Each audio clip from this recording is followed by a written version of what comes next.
desde los estudios de la Radio Democracia en la capital de la República estamos transmitiendo. Hoy es martes 7 de febrero de 2017. Y contamos con la presencia del invitado, de nuestro invitado el día de hoy es Pavel Muñoz, candidato a la Asamblea Nacional por el partido de gobierno Alianza País. Pavel, gracias por aceptar la invitación, bienvenido. Siempre es un gusto contar con gente que ha participado del gobierno para que exponga sus puntos de vista.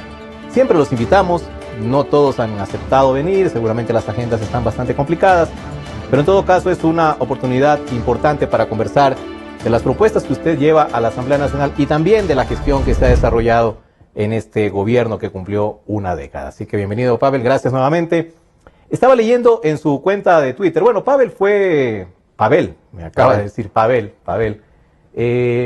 fue titular de las Empladas en este gobierno, importante funcionario de la Revolución Ciudadana, y estaba leyendo que en su cuenta de Twitter, sobre todo, dice que tiene tres ejes principales su propuesta.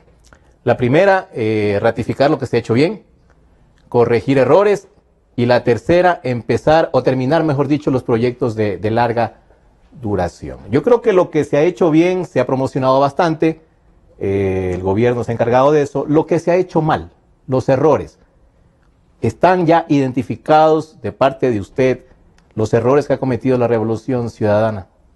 Marlon, primero, buenos días, un saludo para todas las personas que nos ven y nos pueden escuchar.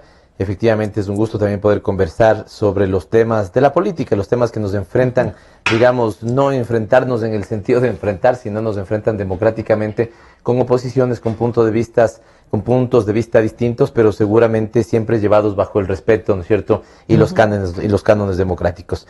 Y seguramente es por falta efectivamente de tiempo que algunos compañeros no han podido venir. Las agendas son bastante extenuantes en época de campaña. Básicamente uno se dedica a hacer medios, muchísimo territorio, conversar con la gente, estar puerta a puerta, vernos cara a cara, y eso, digamos, es una inversión de tiempo que lo hacemos con mucho gusto con la ciudadanía. Así que seguramente el horario, digamos, es el que de alguna otra manera dificulta.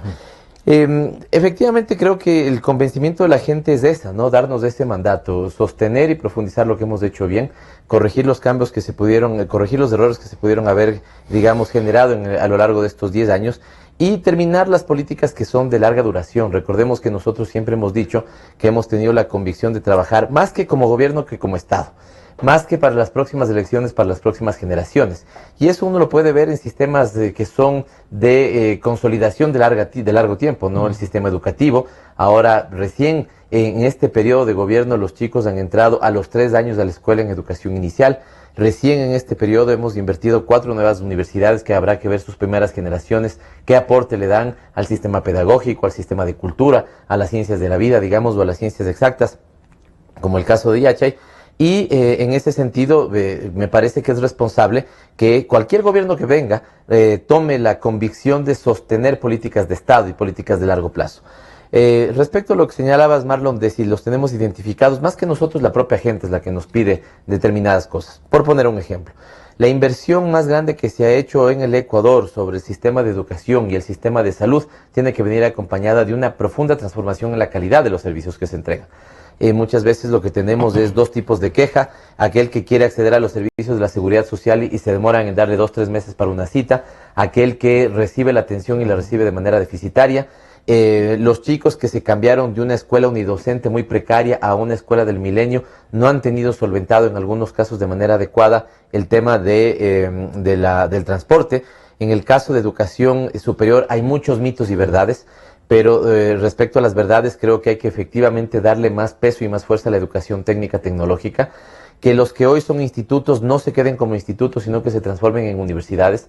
Eso nos va a permitir tener 40 nuevas universidades técnicas tecnológicas al final del 2021 e instalar o reinstalar la figura del prepodéutico, ¿no? Para que el chico que tiene el deseo de acceder, pero que este año o este semestre no lo pudo hacer, entre al ámbito del prepodéutico, ya en el ámbito universitario, y se forme, se prepare para volver a postular por su examen. Digamos, ahí identifico al menos unos 4 ejemplos. Es el preuniversitario.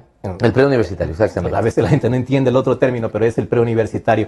¿Qué hay con la CENESID? Los candidatos han tomado como caballo de batalla en esta campaña el tema de la CENESID, diciendo que la CENESID es la malvada que no ha permitido estudiar a los jóvenes la carrera que ellos deseaban estudiar y que prácticamente se ven obligados, porque no fueron, obviamente, no obtuvieron cupo para la carrera que ellos quisieron, a estudiar otra cosa que no les gustaba. Y se plantea incluso la desaparición del Cenecit. Pero, ¿cuál es el problema? La existencia del Cenecit, lo que están señalando los chicos. A mí me parece que es, de alguna u otra manera, irrisorio estos argumentos de parte de ciertos sectores. Creo que lo que demanda la ciudadanía sí tiene toda la razón, y sobre eso hay que trabajar. Pero pongamos las cosas en su debido contexto. Le pongo 2 o 3 ejemplos, Marlon. Cuando nosotros iniciamos el gobierno teníamos alrededor de 400,000, un poquito más, de 400,000 chicos en el sistema de educación superior, en todo, el sistema público y el privado. En este momento son más de 700,000 los que están en el sistema de educación superior. Deberíamos comprometernos, y esa es nuestra convicción, de llegar a 1.200.000 chicos en el sistema de educación La superior. población, eso le iba a preguntar, y la población total de estudiantes en capacidad de estudiar universidad, ¿cuál es? Cada año es más o menos 270,000, entre 250 se incorpora. Y de esos entran cerca de 250,000. Es decir, esos números que salgan, que 600,000 se han quedado por fuera, ¿no es cierto? Y que no están conectados a la universidad, son datos que no son así. Pero de todas maneras hay un problema, eso es cierto, y hay que enfrentar ese problema. Para eso creo que hay que hacer 3 cosas. Pedirles a las universidades que amplíen su cupo.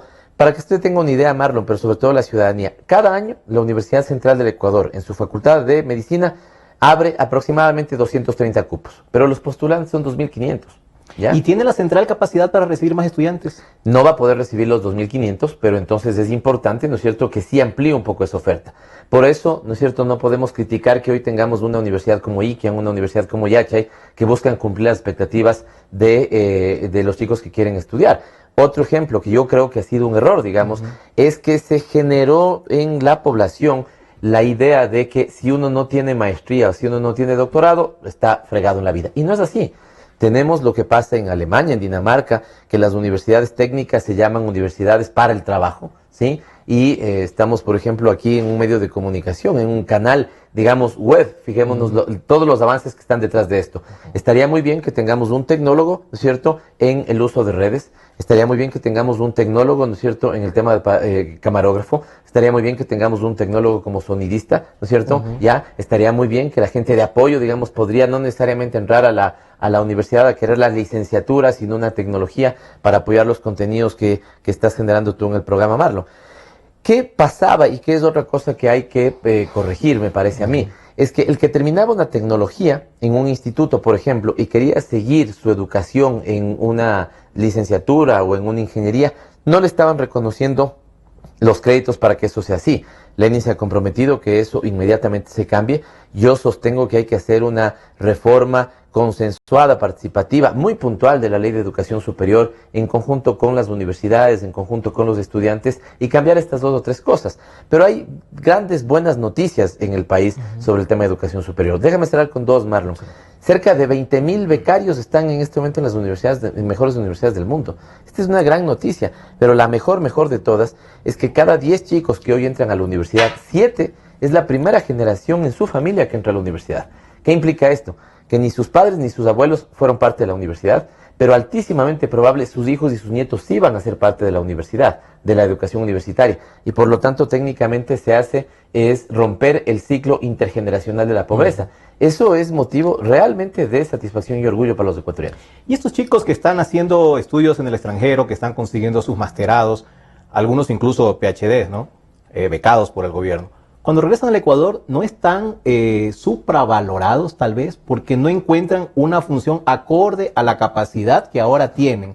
Y resulta que no solo, bueno, son casos aislados, parece, aquellos que no han encontrado trabajo, sino que más bien para que tengan trabajo, el propio gobierno o el Estado se encarga de ubicarlos por ahí, pónganlos a dar clase, con tal que no estén desocupados. Pero su verdadera capacidad no está por otro lado, y en ese sentido estamos perdiendo, Pavel. No, yo creo que hay que perfeccionar, pero también criticaría este tema de pónganlos por ahí a dar clase, porque si hoy tienes un PhD en nanotecnología, por poner un ejemplo, ¿no es cierto?, y este viene acá a dar clase, ya no tienes que becar a 40 para que se vayan al extranjero, ¿no es cierto? Tienes que aprovechar este PhD en nanotecnología que hoy puede formar a un curso de 40 en la Politécnica Nacional, en la ESPE, en la ESPOL, ¿no es cierto?, o en Yachay.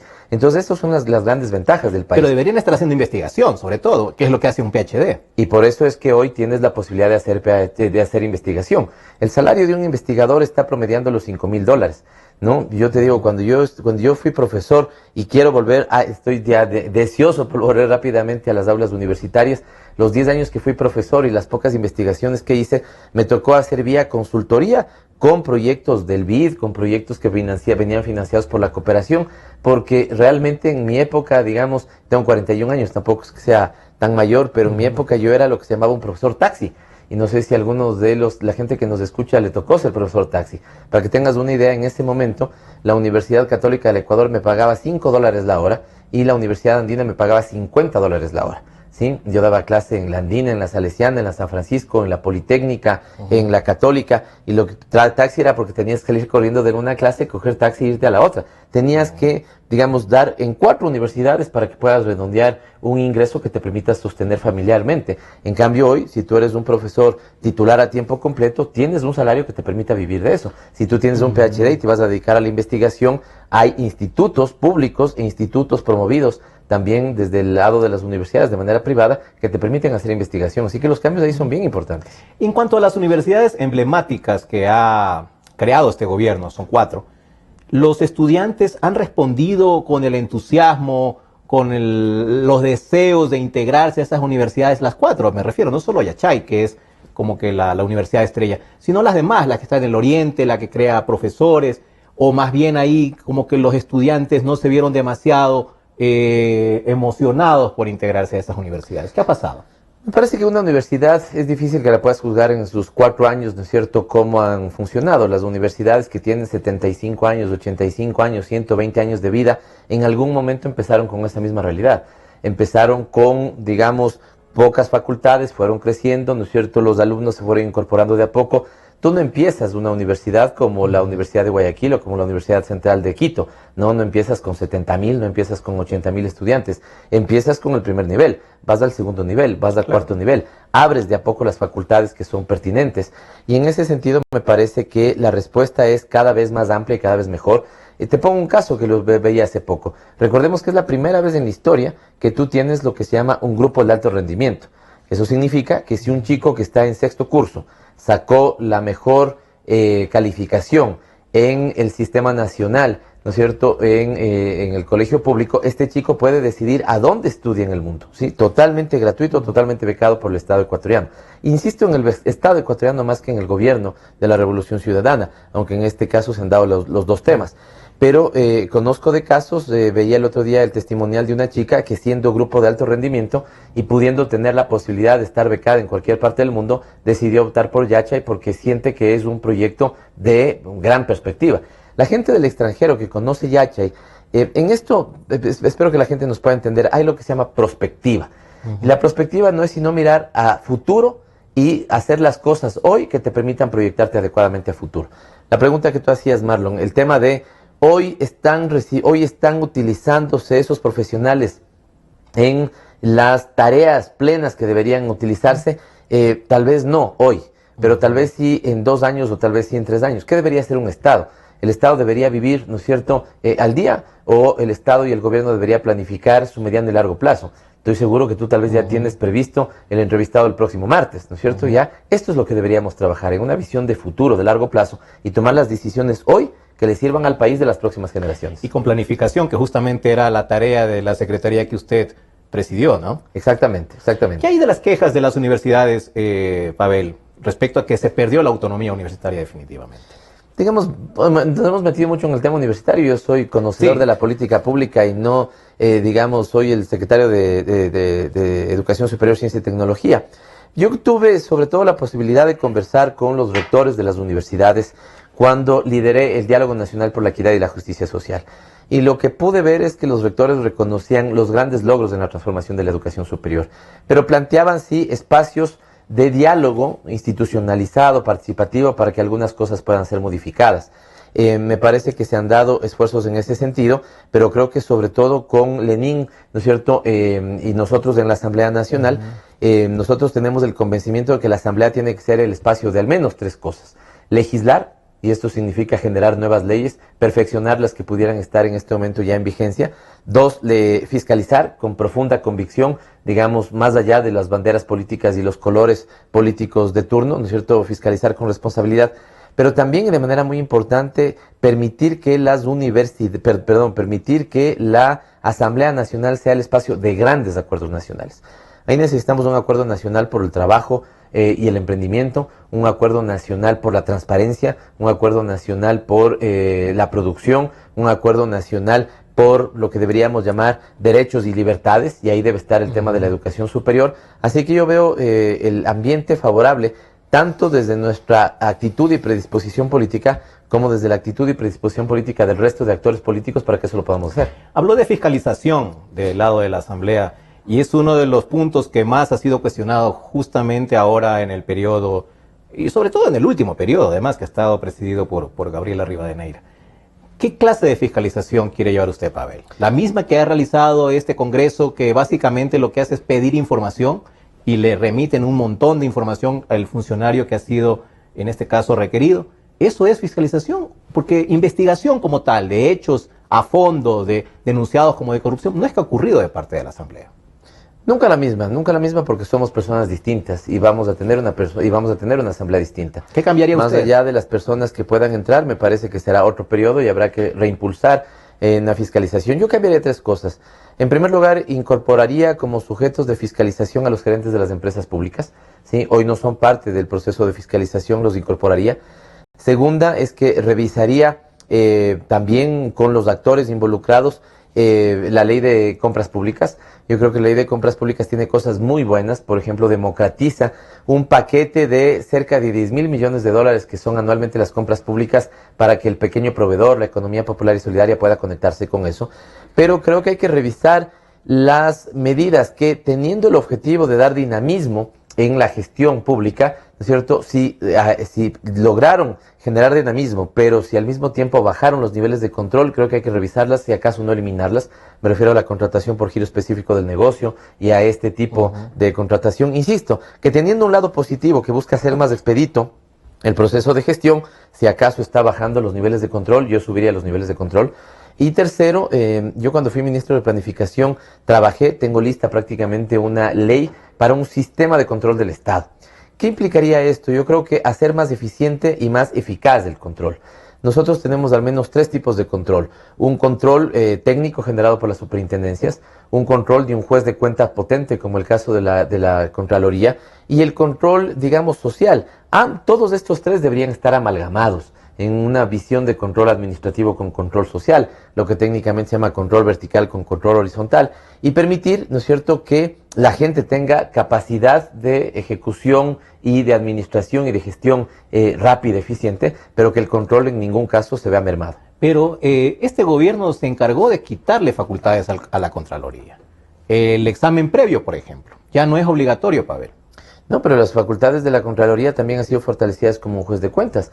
Fíjese que tanto así que la discusión que se dio cuando se planteaba el tema de las reformas, digamos, de las enmiendas constitucionales, nos hacía ver en qué medida es adecuado. Pongo un ejemplo, que la Contraloría estuviera haciendo gestión ambiental, por ejemplo, control de gestión ambiental.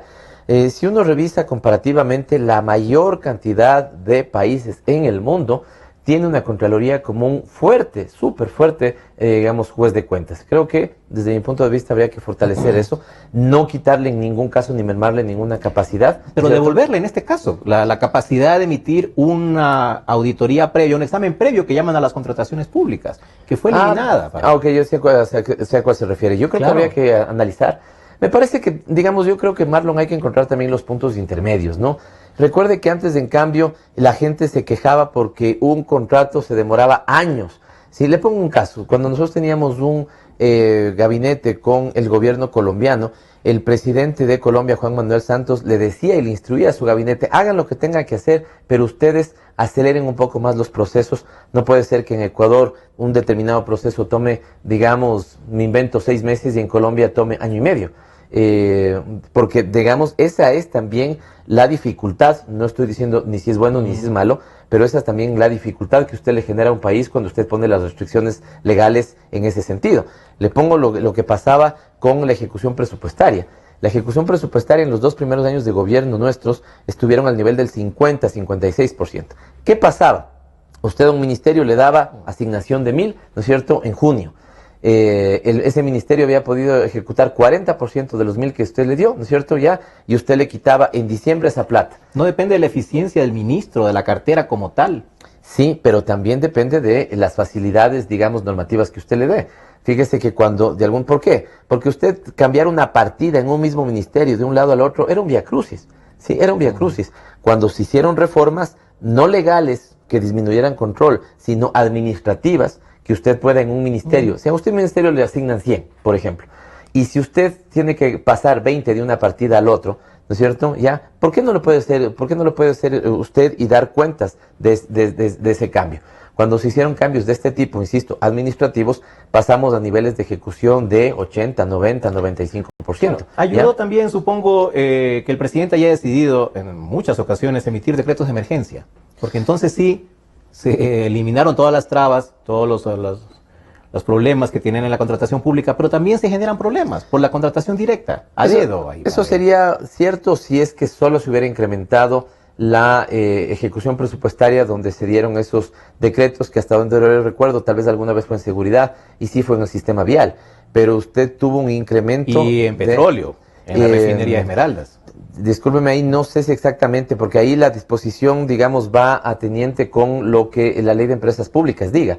Usted tiene ahí un marco legal específico para el tema de empresas públicas, que no es exactamente el mismo que el Código Monetario, que el Código de Finanzas y Planificación Pública.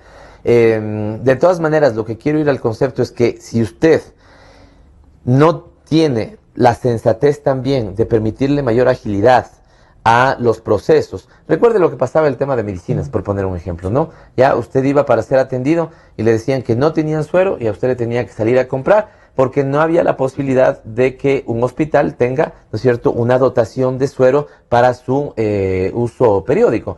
Y por lo tanto usted dependía de que, digamos, con suerte, de que en Guayas pueda solventar el problema, ¿no es cierto? Con mala suerte, en Cañar le tocaba solventar el problema en Azuay, ¿no es cierto? O en Riobamba le tocaba solventar el problema en Quito. Es decir, yo creo que a veces, que me parece es uno de los problemas de los sectores de oposición, no tenemos la justicia de reconocer los avances que se han dado. Por eso insisto que el mandato que la gente nos ha dicho, y nos dice en la calle, dicen, no, ustedes se han hecho, ustedes se han invertido, hay que reconocer eso, corrijan lo que hay que corregir, y ahí es cuando señalan temas como calidad de atención. Supongo y eso que se podrá conjugar eficiencia, rapidez y control al mismo tiempo. Exactamente. Ese debería ser el ideal en la contratación pública. Exactamente, y eso es lo que hemos procurado hacer, digamos, en un país que institucionalmente lo recibimos hecho pedazos. Marlon, la primera tarea que yo tuve que hacer, sí, en esta mesa que usted tiene aquí, que es una mesa chiquita para la gente que no nos puede ver pero que nos escucha, ya es casi una mesa de velador, digamos así, ¿no es cierto?, centro de mesa, no entraba el organigrama del Estado, no entraba el organigrama de la función ejecutiva. ¿Y entonces cómo funcionábamos? Mucha gente también se cuestiona eso, de que la Revolución Ciudadana dice vino a fundar el país. ¿Sabe Aquí cómo prácticamente el país marchaba por inercia. Le voy a poner un ejemplo. Funcionábamos de la siguiente forma. La educación estaba transformada por un proyecto del BID, ¿no es cierto?, donde el que era gerente del proyecto ganaba más que el ministro y tomaba las verdaderas decisiones. Hay un caso famoso de que en un foro internacional, el representante de la UNESCO en Ecuador expuso la política educativa del Ecuador aun cuando estaba presente el ministro de Educación. ¿Sabe cómo se hacía la modernización hospitalaria? Se hacía a partir de un proyecto del Banco Mundial, ¿no es cierto?, que recibía el consultor que estaba ahí, estaba hecho. Pues, o sea, vivíamos bajo tutela. Y bajo una par institucionalidad. ¿A usted le parecía justo, digamos, que el funcionario de carrera gane en sucres y el funcionario, ¿no es cierto?, el consultor gane en dólares? Ese tomaba las verdaderas decisiones. Las subsecretarías no tenían ningún rol. Usted tenía, Marlon, una gran cantidad, pero gran cantidad de instituciones adscritas a la presidencia. Usted tenía consejos provinciales a los que quería potenciar, pero al mismo tiempo tenía CRM, CDG, Predesur, CREA, que duplicaban y triplicaban tareas y funciones. Usted le había dado toda la plata del mundo para que la Junta de Recursos Hídricos de Manabí, ¿no es cierto?, haga agua potable. Alguna vez alguien hizo un cálculo que decía que toda la plata que se le dio, Manabí podía tener agua en tubería de oro, pero esa plata no asomaba. Era un desbarajuste. Y además este tipo de oficinas se creaban también para cumplir compromisos políticos. Eso, exactamente. Eso es claro. Las preasignaciones. Yo hice el trabajo, eso me consta a mí personalmente. Yo hice el trabajo que cuando la primera vez que le presenté al presidente, digamos, además de una gran felicitación, nos quedamos todos asombrados, porque, por ponerle un ejemplo, del 90%, o más bien dicho, del 100% que usted recaudaba por decirle algo del impuesto al valor agregado, ¿cierto? Solo el 75% entraba al gobierno central. El otro 25% estaba preasignado. Usted puede decir, bueno, ¿a quién se preasignaba? ¿A la salud, a la educación? Perfecto. ¿Se preasignaba a gobiernos autónomos? Perfecto. Pero de repente aparecía Universidad Agraria. Y veía usted que la preasignación de la Universidad Agraria se había creado en la época que los hermanos Bucaram estuvieron ahí y el rector de esa universidad era el hermano Jacobo Bucaram.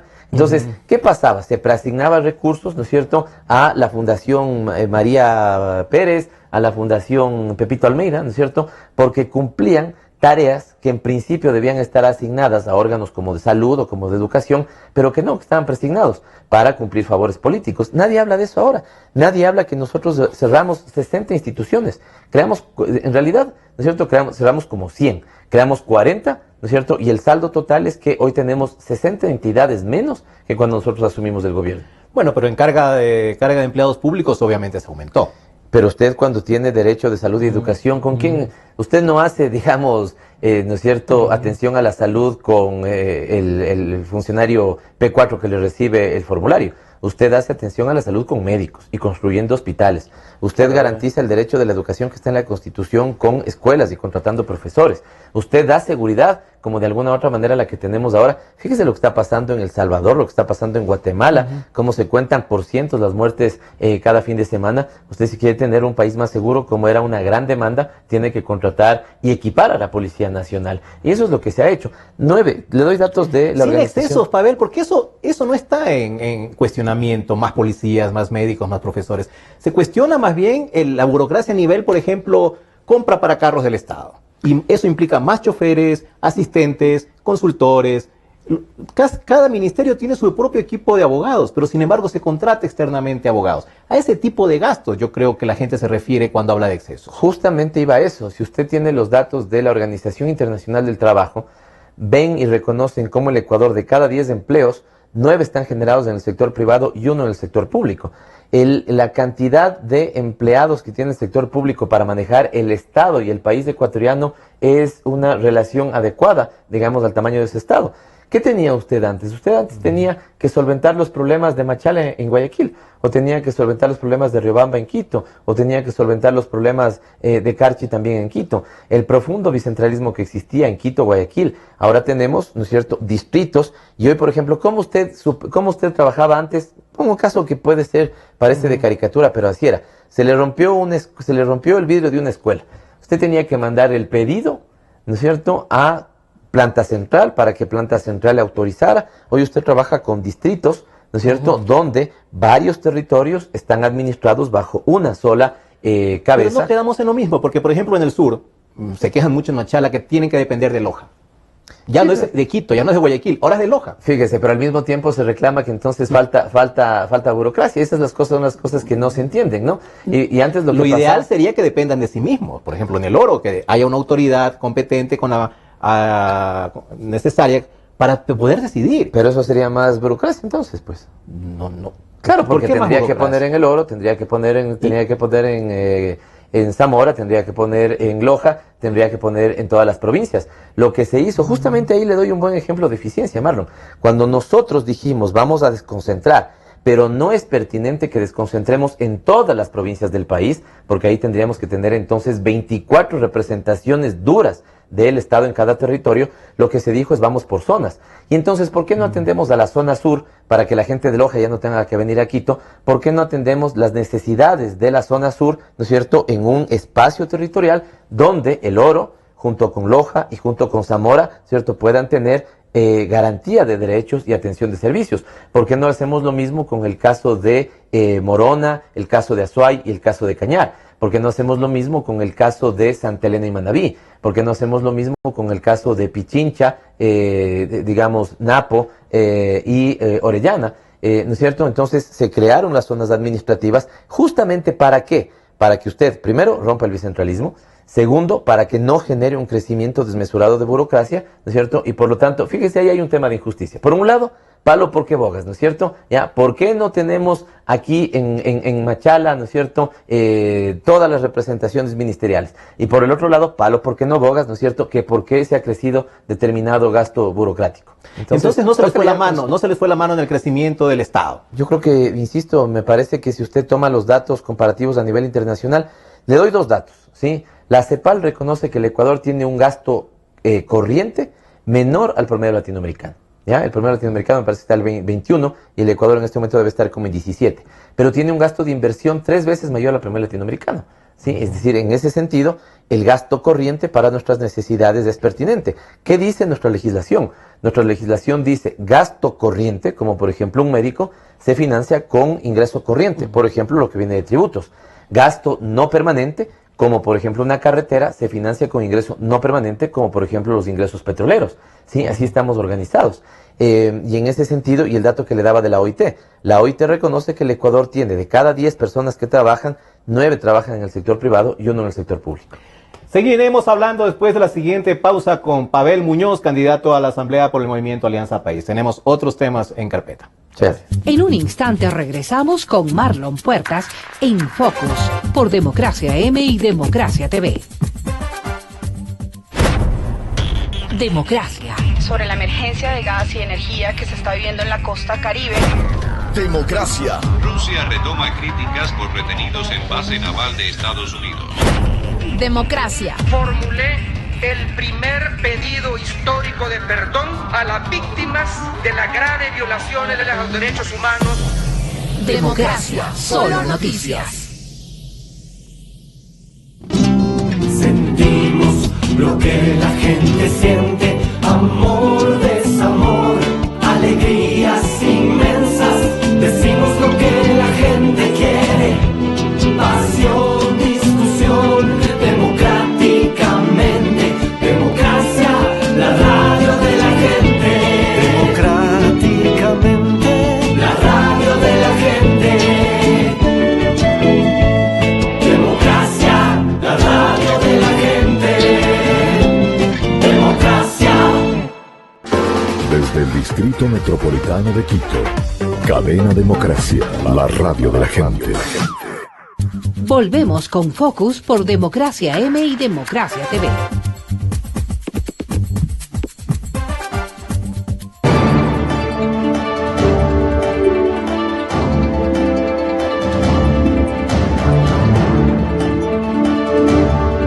Estamos conversando con Pavel Muñoz, candidato a la Asamblea Nacional por la provincia de Pichincha y por el partido de gobierno Alianza País. Usted ha dado ya unos cuantos errores que se han cometido y ha mencionado el tema del IES, en el tema universitario también ciertos tópicos a mejorar, pero hay el reclamo de ciertos sectores, bueno, sectores de la oposición que ustedes siempre le llaman, respecto a lo que se considera despilfarro también de recursos públicos. Se sabe que este gobierno ha tenido la mayor cantidad de recursos públicos por ingresos petroleros, por ingresos tributarios, una cifra realmente histórica, una cifra que no la ha tenido ningún otro gobierno también en la historia. Obviamente han estado también 10 años. Y lo que le pregunto es, ¿qué se va a hacer respecto a la auditoría que se necesitaría hacer respecto al manejo de esos recursos públicos? Y le voy a poner un ejemplo. Usted estuvo en la refinería del Pacífico como miembro del directorio. En 2012 se llamó a una adjudicación para hacer el acueducto y se contrató a Odebrecht. Ese acueducto arrancó con una cifra de 168 millones de dólares y terminó, y estaba leyendo justo unas planillas de pago que pasa Odebrecht a fines del año pasado, a más de 300 millones, Pavel, 330 millones de dólares, prácticamente el doble. ¿Cómo no pensar que ahí se ha hecho algo mal cuando Odebrecht está acusada de ser una de las empresas más corruptoras de la región, de dar propinitas, decía el presidente? Y en este caso en particular, una cifra del acueducto prácticamente se duplica. ¿Cómo no llegar a determinar que por lo menos se propicie una investigación en esos temas? Pero que se propicie, y al menos yo he mandado en los casos, en ese caso ya le voy además a aclarar, pero en todos los casos en lo que la Contraloría pide información hay que darle la información a la Contraloría. Es que no pide la Contraloría dice que está todo pero bien. ¿cómo sabe usted que no pide? Yo he recibido un montón de notificaciones de Contraloría respondiendo a estos procesos, pero me parece que hay más elementos que aclarar ahí. Primero, usted lo que tiene es una claridad de diferenciación entre las responsabilidades del directorio respecto a las responsabilidades de la gerencia. Vamos, para que la gente nos pueda entender cómo más o menos opera esto. Usted debería, ¿no es cierto?, como parte del directorio, aprobar la planificación estratégica de esa empresa para los próximos 4 años. Debería aprobar la planificación de esa empresa y finalmente lo que hace la gerencia es ponerle en conocimiento el directorio los procesos en los que va a iniciar, sustentado en informes de responsabilidad de las áreas técnicas y las áreas jurídicas. Es decir, mañana le dicen hay que hacer determinada obra. El informe del área técnica, ¿no es cierto?, establece que entre la opción A, la opción B, la opción C, esta es la que hay que hacer, ¿cierto? Esta es la más costo efectiva. Y por el otro lado, ¿no es cierto?, el área jurídica le dice esto es lo que usted tiene que hacer. Y el directorio resuelve. Y el directorio, ¿no es cierto?, le dice entonces proceda sobre la base de que el gerente o la administración de la empresa, por lo tanto su representante legal, judicial y extrajudicialmente es el gerente y la administración de la empresa. Él es el que tiene que llevar adelante esto. ¿Quién firma el contrato? El gerente. El gerente firma el contrato. Efectivamente, el gerente firma el contrato porque es el representante legal y extrajudicial. Él debe llevar adelante esto sobre la base de la normativa legal establecida, sobre la base de todas las disposiciones que cumplan. Por eso es que siempre las resoluciones, por ejemplo, fueron claras y taxativas en decirle a las partes administrativas que cumplan todo eso. Ahora, de todas maneras, esto seguramente usted incluso me pregunta por algunos elementos que se han preguntado, de la cual yo todavía no era ni ministro de Planificación y no fui parte de la reunión en la que se resolvió eso. Así que si tiene ahí una digamos, duda personal, ni siquiera fui parte de la reunión en la que se resolvió eso. El contrato de Odebrecht estamos hablando. Estamos hablando del contrato de Odebrecht. Porque usted además lo que hace, los miembros del directorio de ese momento. Y ustedes, si quieren, revisen las actas y vean. En ese momento usted ya no era parte. Yo no era ministro de Planificación y por lo tanto las veces que actué en delegado del ministro de Planificación de ese entonces, Fander Falconi, y en esa reunión Fander tenía otro delegado, como digamos tenía delegados en otras reuniones. Pero insisto, a mí me parece que hay que ir al concepto, ¿no? Y esto me parece bueno que me pregunte, digamos, porque veo que le contesto a usted, porque sé que ustedes, Marlon, estamos contestando, pero a el Vengador JZ, a esto y a... digamos, una parte de una campaña de sucia en trolls, me parece que no amerita el mínimo entendimiento. Pues, lo de fondo es el tema de los precios. Lo de fondo es que entonces la Contraloría, como me parece que ha hecho ya, sí, cuando le digo me parece, yo sé que están iniciados todos los procesos, no sé si habrán estado culminados todos, pero sé que están iniciadas auditorías para todos los procesos precontractuales de los contratos con Odebrecht. En el caso mío, por ejemplo, ¿cierto? ¿Usted cree que, digamos, ahí uno no, además, tiene porque cree en los valores y en una forma, digamos, adecuada de hacer administración pública? No he pedido auditoría en todos los procesos, ¿no es cierto? He pedido auditoría en todos los procesos. Antes de salir de las empleadas pedí que se audite en todos los procesos de empleadas. Ventajosamente se me ha practicado una auditoría patrimonial, que es personal, cuyo resultado es evidentemente limpio, ¿no es cierto? Sin ninguna observación y señalando que mi patrimonio es absolutamente... Es que no va por el lado personal, Pavel, el tema que yo le planteo, sino por el lado más bien del institucional. Contraloría ha pedido información a raíz del escándalo que se formó por la revelación del Departamento de Justicia de Estados Unidos en diciembre. Pero resulta que si no pasa eso, Contraloría dice ya auditamos y no ha pasado nada. Está desinformado, al menos, sí, en los casos de auditoría, sí, me parece que la Contraloría ha pedido información de un montón de procesos, Lo que tiene que actuar ahora y que actúe rápidamente es el fiscal, ¿cierto? Por el tema de si ya tiene indicios de responsabilidad. Ojalá ya manden, al gobierno de Estados Unidos, le digo, ojalá que rapidito manden la lista, digamos, de los supuestos involucrados en coimas. Es que de si Odebrecht. tuviéramos fiscal, ni siquiera haría falta eso. La Bueno, información deberían hacer casa adentro, Pavel. No, pues Marlon, ¿usted cree que, digamos, usted también registra el tema de las coimas va y registra en una notaría? No, pero digamos, sobre precios, entiendo que si justamente son procesos reñidos por la ley, pues usted los esconde, pues. Sí, yo saludo, qué bueno. Sé, pero Contraloría bueno. debe determinar que tal elemento del contrato está inflado en su precio, porque obviamente de ahí da elementos a pensar mal. Sí, pero pero digamos, ahí, ¿cómo entraban las coimas? ¿Entraban como parte de la contabilidad, no es cierto? ¿O usted les ponía aparte? Usted les ponía sobre la mesa. A mí, por suerte, nunca, ni un centavo partido por la mitad me han ofrecido. Nunca. Y me parece que también los corruptores sabían con quién se topaban en cada caso. Por eso es que yo creo que en una lucha seria contra la corrupción, Marlon, contra corruptos y contra corruptores, contra digamos, por una sociedad transparente, pero también por un Estado transparente.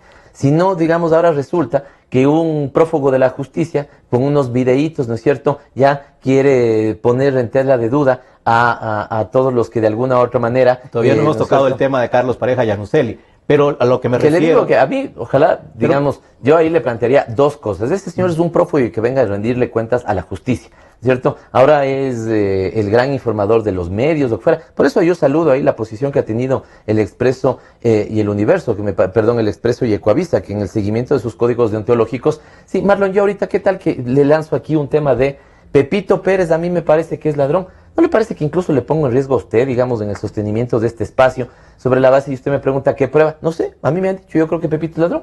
Sí, y ahora, eso es parte de una campaña sucia que es bastante malintencionada, Marlon. O sea, ¿en el nombre de qué se quiere ensuciar ahora, digamos, a gente de buena fe, que ha hecho un trabajo decente y sensato? Los personajes políticos se forman una credibilidad o la destrozan, su misma credibilidad, cuando incurren en ese tipo de declaraciones lanzadas al viento, sin ningún sustento. Exactamente. De eso se trata. Uno puede mentir una vez, 2 veces, 3 veces, pero la cuarta, quinta vez la gente sencillamente ya no le va a creer. En mi caso particular yo no lo vuelvo a invitar, pues. Por eso, y ahí la prensa sí le parece bien que le vaya a buscar a Miami a un tipo, por lo menos que digan dónde está, si tiene esta orden de captura de la Interpol. O sea, por lo menos que digan dónde está, ¿sí? Porque bueno, ahí entiendo que habrá la perspectiva de cuidar la fuente, lo que fuera, pero no todos estamos comprometidos en la corrupción. Entonces los entrevistadores que fueron a entrevistarle a Capaya, que diga dónde vive. Mire, usted ha tocado, y estamos de acuerdo en eso, que el proceso de combate a la corrupción debe tener una fiscalización seria. Y una fiscalización seria creo yo que empieza por reconocer que en efecto la plata de las coimas sale del dinero público. No vengan a decir que no hay sobreprecios. ¿De dónde sale la plata de las coimas, Pavel? Salga de donde salga, tiene que ser sancionada y penalizada. Por supuesto, pero el presidente de la República dice que no hay sobreprecios. Pero usted me está preguntando a mí, Marlon. Por eso, pero él es el líder de la Revolución Ciudadana, que normalmente cuando habla, los demás van siguiendo el mismo discurso. Sí, pero yo en este momento soy un candidato que tengo mi posición sobre los temas, y usted me está preguntando a mí. Coiman, ¿de dónde venga la coima? Que les pongan en la cárcel. La lucha contra la corrupción, digamos, y efectivamente, por eso creo que debemos tener un juez de cuentas fortalecido. Por eso... El presidente habla y dice eso porque el Contralor no encontró sobreprecios. Tampoco es que eso lo ha inventado el presidente. Sí, pero y ese es el gran problema, imagínese usted. ¿Cómo surge esto? ¿Cómo surgió? ¿Sí? Esto surge el momento en que el responsable de Odebrecht, ocultando esto de la justicia y de los procesos de control de todos los países, él dice, yo cometí estos pecaditos. No es que de alguna otra manera, ¿no es cierto? Sí, también hasta donde yo tengo el conocimiento. No es que esto sale por la Contraloría chilena, peruana, que dice, vean aquí y levante el avispero. No, él dice, es que justamente, Marlon, digamos, si usted aquí está recibiendo, me invento, plata por auspiciante. Digamos que el auspiciante le paga al canal 100, pero usted le recibe 50 adicional. Usted le dice a los dueños de aquí, le dice, ¿sabes qué? ¿Usted registra eso en algún lado? Usted, digamos, usted pone, va y notaría y dice, ¿sabe qué recibido? Es que en otros países... Entiendo que por eso mismo es corrupción, porque está oculto. Qué bueno que se haya destapado, por donde sea, y en otros por países el lado de la justicia norteamericana. Ya están procesados por trabajo de las fiscalías de cada uno de los países. Panamá, en Perú, República Dominicana. Incluso Odebrecht ha llegado a acuerdos de compensación con esos gobiernos. Por eso sería bueno. Entonces, ¿y qué tenemos nosotros? Ya, pero entonces eso habría que preguntarle al fiscal. Si yo digamos, si cumpliera las tareas de fiscal, le contestaría. Pero por eso me parece que el fiscal le debería contestarle. Y no usted, Marlon, como periodista, debería contestarle al país. Al país. Normalmente no le gusta contestar ese tipo de preguntas. Pero en cambio el fiscal se ve respaldado pues por el gobierno.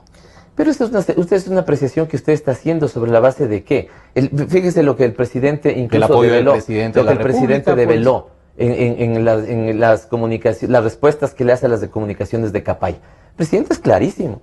Y le dice que no sea sinvergüenza y que venga a rendirle frutos al país, que le venga a rendir cuentas al país. Claro, pero es que nos estamos cruzando. Entonces, ahorita yo estoy hablando de que sí, no hay un fiscal que es obviamente puesto por el gobierno, con el apoyo del gobierno, y que no ha cumplido su trabajo. Y al fiscal nadie le dice nada. Marlon, yo ahí no les entiendo a los periodistas, pero ustedes no reclaman el tema de la independencia de poderes y la independencia de funciones y eso. Por supuesto. Entonces ahí pues que el y fiscal... Galo Chiriboga es independiente. Entonces que dé cuenta sobre la base de su independencia. ¿Por qué tiene que constar eso el presidente de la República? ¿Usted cree que es independiente Galo Chiriboga?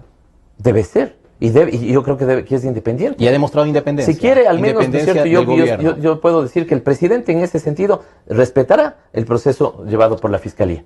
Pero además, no me ponga a mí a hablar del fiscal, del fiscal. No, le pregunto como asambleísta. Yo no soy asambleísta, bueno, soy como candidato a la asamblea. Ya, y como que debería, tengo mi entre posición. sus tareas también, el control del fiscal. Exacto. La fiscalización del trabajo. Y cuando sea, no le quede duda de que yo fiscalizaré sobre la base de cualquier color político. Sí, pero en este momento soy un candidato. Mire, usted ha dicho que no hay injerencia, pero sin embargo, a un fiscal, que no es Galo Chiriboga, un fiscal subalterno, le cambiaron el veredicto. Le cambiaron el Consejo de la Judicatura lo suspendió, pusieron otro fiscal. Bueno, no le cambiaron a él, sencillamente lo separaron del caso, porque era un veredicto que no gustaba. Ya, pero entonces eso que dé cuenta de la función de justicia, pues y por eso hay un Consejo de la Judicatura. ¿Y a usted qué le parece? ¿Correcto que...? Si es que es así, es deleznable, pues. Ante un fallo que no estaba de acuerdo a los cálculos Marlon, es como que usted me diga, ¿y a usted qué le parece que le roben a la señora de la esquina? A usted, Marlon, ¿qué le parece que le roben a la señora de la esquina? Eso no es independencia de justicia. No, pero ¿a usted qué le parece? Porque la pregunta es tautológica. Claro que me parece mal, pues. Pero hay que explicar por qué se da el tema, dónde están las pruebas y le sancionen al que hizo eso. Le sancionen al que hizo eso. El hecho es que el fiscal fue suspendido antes de presentar su dictamen. Si no, lo que nos quedamos es en una suerte de botadera de lodo con ventilador, ¿no es cierto? ¿Ya? ¿Qué llena esto? Los de egos, ¿qué de cada uno le hace bien al país? Lo que fuera. Los órganos de control, los órganos de justicia deben actuar con la independencia del caso y sancionar a las personas que hayan cometido actos dolosos con la ley, ¿no es cierto? En cualquier circunstancia, en cualquier momento y sobre cualquier base. Digamos, eso me parece que es un fundamento de un Estado de Derecho. Por supuesto, la independencia de las funciones. Ya, por eso, entonces... Lo que le pido es su criterio de lo que está pasando actualmente. Y yo le estoy diciendo que... acaba de decir que es deleznable, sí. Obviamente, y yo ahí lo que le digo es que justamente Fiscalía, órganos de control deberían actuar sobre la base de...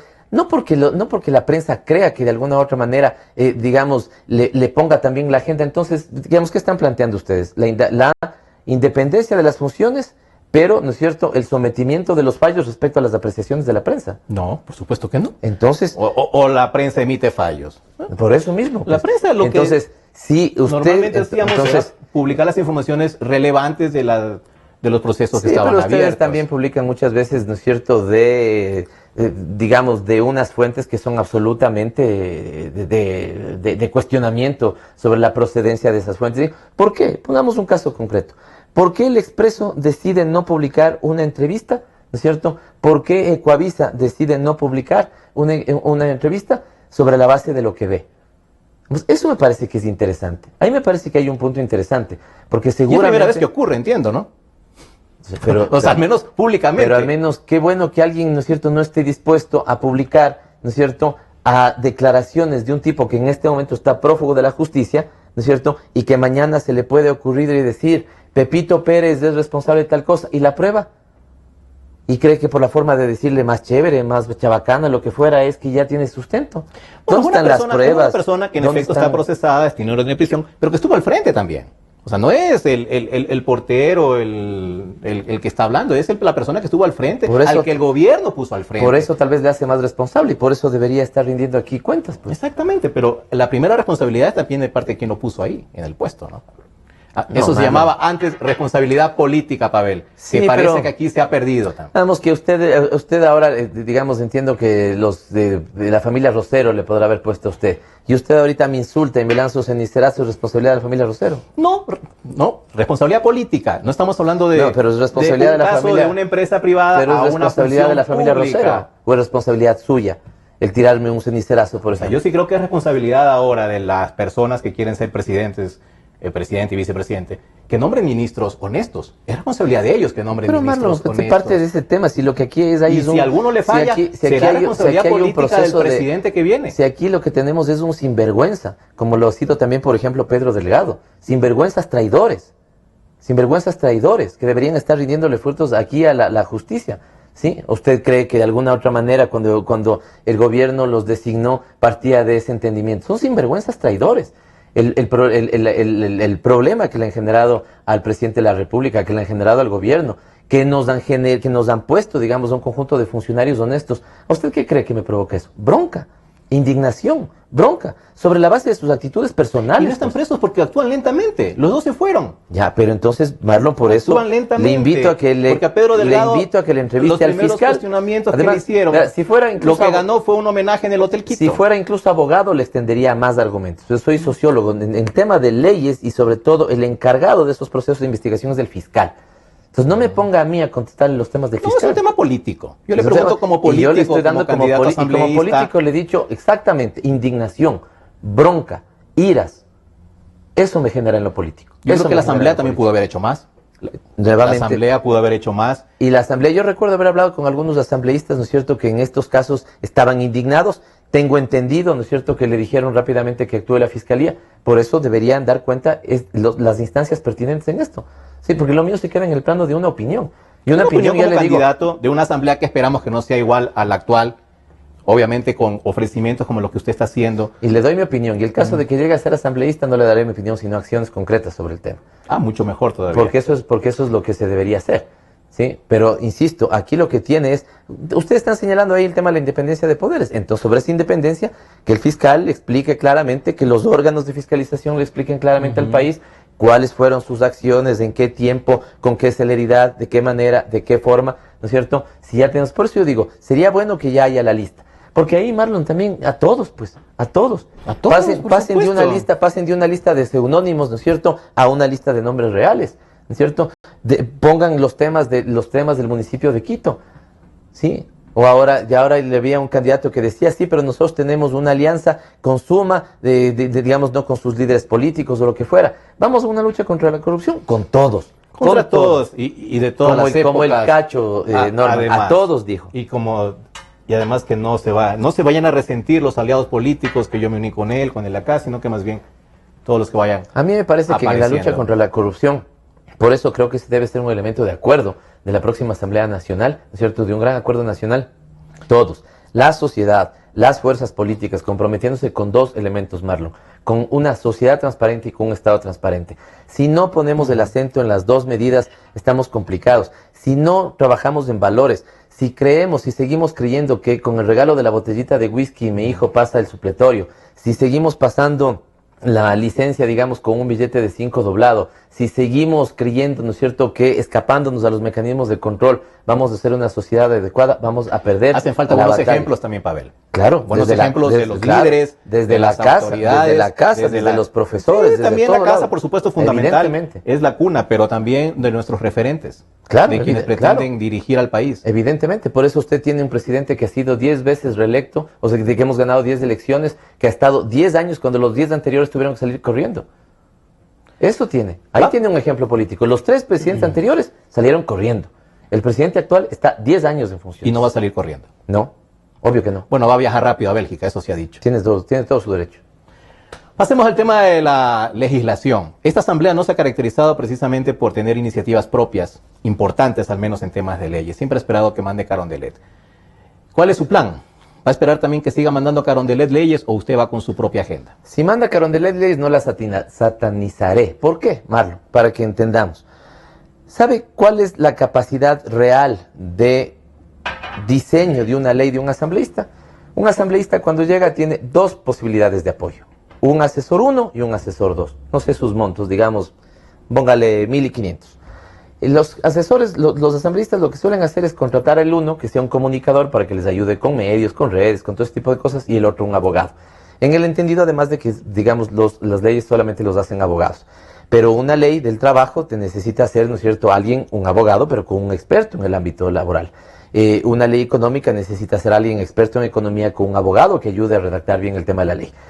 Por eso, Marlon, me parece que no hay que satanizar que algunas iniciativas hayan venido de parte del Ejecutivo. La gran mayoría. En pleno ejercicio de la colegislación, en pleno ejercicio de la colegislación. Mayoría. Cuando usted tiene, por ponerle un ejemplo, un ministerio como el de Industrias, que tiene una unidad en la que puede, digamos, hacer modelizaciones sobre qué pasa si la ley va en tal sentido o no en tal sentido. Cuando usted tiene un ministerio de Trabajo, que conoce, digamos, cómo se dan, cuáles son las multas que se dan más periódicamente, cuáles son los derechos que se violentan más permanentemente. Cuando usted tiene eso, el peso de una institucionalidad, ¿no es cierto?, versus un asambleísta que a veces está apoyado con su conocimiento y el de dos personas, la fuente de una ley es legítima que provenga de los dos casos. Sí, pero Qué en cambio bien la que provenga. asamblea como que queda debiendo. Porque entonces, ¿para qué son electos asambleístas? Pero está bien si aquí también se han hecho leyes. El tema es que usted sabe cuántas leyes hemos hecho. Por 205. iniciativa de los legisladores estoy hablando. Por eso le pregunto a usted particularmente. Pero hay varias leyes que han hecho Si también usted lleva los una legisladores. agenda de leyes, ideas suyas que quisiera promover en la asamblea próxima. Vea, yo tanto así que incluso acabo de abrir un aplicativo que puede ser bajado desde todos los teléfonos inteligentes,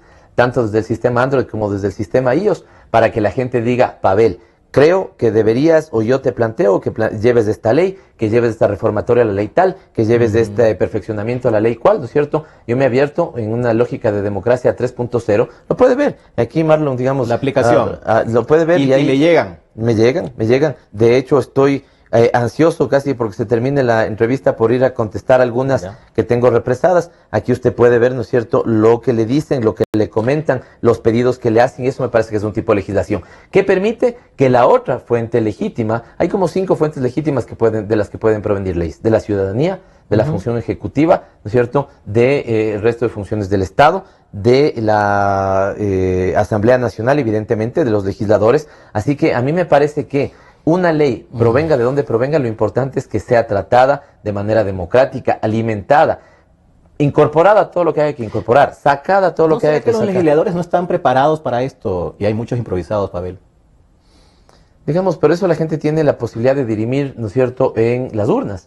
Pero también yo creo que, porque a veces me han preguntado esto, a mí me parece altísimamente deseable que el legislador llegue con un alto grado de preparación. En mi caso, soy sociólogo, he tenido estudios de posgrado en ciencia política, estoy terminando mi doctorado en sociología política, ¿no es cierto? PhD. ¿Ya? Sí, mi doctorado efectivamente en la Universidad de Buenos Aires, lo estoy terminando en sociología política, pero eso creo que no me hace mejor representante que el representante de un sector sindical. No creo que me haga mejor representante que de un sector, de una organización social, de una mujer, por ejemplo, que no haya tenido formación universitaria, pero que se haya fajado en la calle. ¿No lo hace mejor que el Chinta Chinta Espinosa? ¿A mí? Claro, Eso que su decía preparación. la gente. Eso que decía la gente. Por eso es democracia, eso que decía la gente. Pero ustedes lo pusieron en la lista. Pero insisto, tal vez yo tengo unas cualidades que no tiene el Chinto y tal vez tiene unas cualidades del Chinto que no tengo yo. En el caso de mi lista me parece que es una lista complementaria. Evidentemente yo tengo unas capacidades, ¿no es cierto?, que las pongo al servicio de la lista, como Marcela tiene otras que las pone al servicio de la lista, como Jacinto o como María José otras. Pero por eso es que nosotros somos una fuerza política también. Y por eso es que esa fuerza política debería, fíjese el gran problema. Yo en algún momento, de parte de nuestro movimiento político, tuve la responsabilidad de organizar un equipo de pensamiento que estaba basado en la interdisciplinaridad. Que usted tenga para tratar un tema, pongo un ejemplo, digamos, no sé, cualquiera, economía popular y solidaria. Qué bueno que usted tenga un enfoque que provenga de la sociología, qué bueno que usted tenga un enfoque que provenga del mundo productivo, del mundo económico, del mundo de los derechos laborales, ¿no es cierto? Ya, y que ojalá que usted tenga para tratar ese tema sociólogos, antropólogos, economistas, gerentes de empresas, ¿no es cierto? Abogados. Pero el problema es que la asamblea suele muchas veces convertirse en un pool de abogados y un pool de comunicadores, ¿no es cierto? Y por eso creo que no hay que satanizar cuando una iniciativa legislativa proviene de otro órgano, sea esta una función del Estado, sea esta la ciudadanía cumpliendo los requisitos establecidos, o sea esta la función ejecutiva cumpliendo los requisitos y los cánones que manda el proceso legislativo. Lo importante es que esta ley dentro de la asamblea se trate, se discuta como ahora se discute en un primer debate en la mesa especializada, hay aportes de parte del Pleno, vuelve a la mesa especializada, se prepara un segundo informe y la ley puede ser votada. Es decir, es un proceso de construcción democrática de las leyes. Esperamos que la próxima Asamblea Nacional se integre con los mejores hombres y las mejores mujeres. Que sea una asamblea diferente, y seguramente lo será obviamente por sus integrantes. Y que sea una asamblea que se haga respetar, que tenga su espacio, su independencia frente al Poder Ejecutivo. que vaya labrando su propio camino, su camino de legislación y su camino de fiscalización. Esos son los mejores deseos que le puedo dar, Pavel, y que cumpla lo que aquí nos ha dicho. Gracias Marlon. Yo también tengo ese deseo, tengo el deseo además de que lleguemos en primera vuelta como nos dan ahora los datos y como lo vamos a hacerlo con Lenín, que lleguemos con una mayoría, pero sobre todo también deseo una cosa que usted no ha planteado y es una oposición que se ponga del lado del país.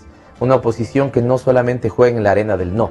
La oposición que hemos tenido estos 10 años ha jugado solamente en el terreno del no. Ojalá tengamos una oposición con la que podamos construir 4 o 5 grandes acuerdos nacionales para que juntos, todo el Ecuador, avancemos en estas 5 prioridades nacionales, que las definamos y las defendamos entre todos. Lo dicho, Pavel Muñoz, gracias por su presencia, el candidato a la Asamblea por Pichincha, por el movimiento Alianza País. Hemos terminado hoy y los invito a que nos observen el próximo día jueves con un nuevo programa. Hasta entonces. Son las 2:29.